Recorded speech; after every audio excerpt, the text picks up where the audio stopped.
Where does most ice cream get made, and how do consumers get access to it?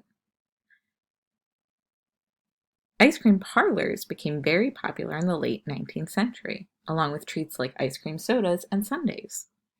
These ice cream parlors remained a staple in American society all the way through World War II and up until the 1970s. These ice cream parlors were a constant in American society to go get ice cream with your family or friends and enjoy this sweet treat. Once the 1970s hit, a shift occurred.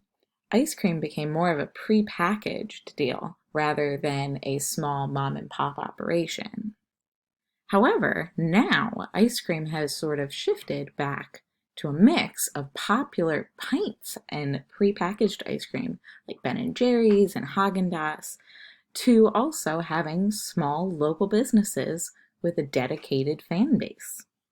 You can even go visit local creameries that make ice cream, whether they're small, family-run local businesses or huge, giant operations like the factory tour of Ben & Jerry's.